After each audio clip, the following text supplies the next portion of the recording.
Heinz, thanks for speaking to us. On what basis are you here involved with Eureka? Well, I'm from a Eureka cluster, so-called cluster. A cluster is bigger than the normal Eureka projects. In general, we are dealing with currently with 80 projects and running 35. So we are also in a different dimension from the budget point of view.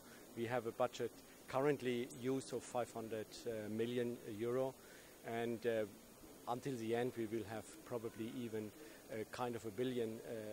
So this is far bigger than a normal Eureka project.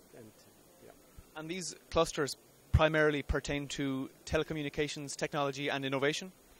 Yeah, our cluster, we are the cluster. There are several clusters in Eureka which deals with particular elements. Clusters dealing with factory environment, with integrated circuits. We are dealing with telecommunication. Actually, we are the only cluster and the only European program exclusively dealing with telecommunications, where we have the complete system in mind from end to end. That means all the elements which are necessary, the networks on one side, the applications to make a whole system, a whole new innovative system running, of course, from end to end, as this is the case for telecommunications. You want to go from one side to the other. Very basic beginner's question. Give us an example of the type of market products your innovation and research will lead to. Yes, well, we have two aspects. First of all, we are industry driven. We are very close to the market, as this is the case with Eureka projects in general. And we have of course, a lot of projects that help the telecom operators to make their services more innovative, more secure. That you have, for instance, a single log-on identity management on one side. That you have a higher performance, higher throughput, faster networks, and all these kind of elements are, let's say, they are not immediately visible to the public. They are as an effect visible, of course, when you have new high-speed networks where you can run now all the new services which demand a high bandwidth, for instance, or a good service, a reliable service, where you can also put your identity through, that you can say, I'm the one, I pretend to be this, and wherever I am, everybody can recognize me as this. For instance, this is one of the... In terms of telecommunications innovation, how is Europe, how is the EU doing in comparison to the other major tech hubs globally? I think the EU is doing quite well, actually. We always have been a kind of a major driver, since cooperation is one of the key elements in Europe, and we are aware of this. Compared, for instance, to Asia, they have to learn. They are now about to learn. They have understood that they need not only competition, they need cooperation, or co-opetition, maybe at the best, if you like. Yeah, and from this point, we have a good history. Look at GSM. GSM is one of the main success stories, but we are still in the way to place new standard, because we have a strong industry. We are aware of cooperation. We can build new system and put them worldwide also to the market. And this is more difficult for the others who have more industry standards focused. Some might say that cooperation is not going altogether well as regards the telecoms package. How do you see that panning out? The telecom package, how do you mean this? Could you precise this?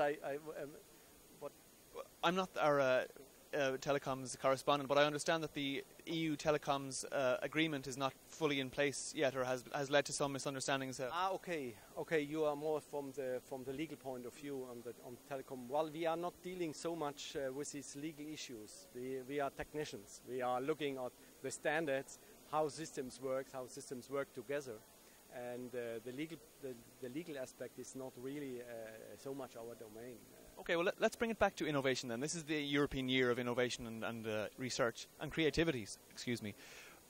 How are we doing in terms of innovation? A frequent criticism I hear in my work is that the EU is not doing well enough in transforming existing research into market products. Now, is that the case in telecoms as well? It's a difficult question. It's a question we are always have been asked, and asking also ourselves how can we really prove and show how the research results are influencing the industry. You have to put one aspect. These are industry-driven projects. The industry is behind. They pay at least 50% of all the money. So there is, of course, an interest from the industry that these projects come to a meaningful end. The problem is more that the visibility of a final project and to identify this is exactly the project which was developed in a project is not always so obvious, because the results are fed into the company, and they are in most cases further enhanced. So the trace from the research result to the final project is sometimes lost in between, but it is there. This is a point, and the industry, of course, wants to sell a new product as their own product and not necessarily as a product from the research. This is one of the biggest problem, I think, and this is the key problem: how to identify the traces and how to make it open. That actually there is a lot.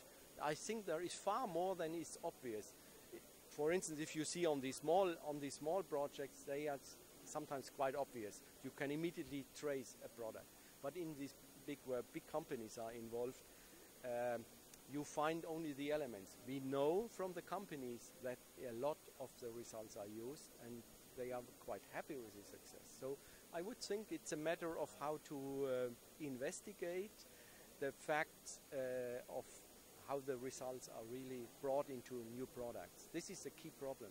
I think it's more an evaluation problem rather than an issue that it is not the case. It is a case. Well, let's talk about evaluation then, in terms of the EU's innovation policies. Are they far-reaching enough? Yes, I think so. Yeah, I think also the new policies going on beyond for the next for the future challenges, and in particular now regarding the telecom issues and internet issues and all this kind of thing, talking about future internet, what these plans are. I think yes, they are quite extremely active actually in this domain, and they will become really maybe a leading factor and a leading driver on this. As you said, the renewal of the Lisbon strategy is now imminent. What would you like to see included there to benefit telecoms innovation? In new products, you mean, or in terms of how the policy frameworks can assist you in achieving the innovation goals you set out? Yeah, well, we need only to distinguish. The EU program is, of course, a related program to us, but the Eureka program, or the cluster program, is more an industry-driven. It's more a program where we have our goals. What do we want to achieve, and how can we do it? Also, from the project point of view, that means if research detects that there is a need, so they can come up even. So it's not, as we call it, a clear top-down approach where we describe in steps what is really needed. This is more from the EU program, where they have a clear program on an annual basis what should be achieved. And while we can also come up from the bottom, that means the industry sees a need. We need something, a new product. We need to solve a particular technical issue, and they want to propose now this as a project. So both ways have their good sides, I think, and the complementation of both is what is exactly the important. Great, Heinz. Thank you very much. Okay, you're welcome.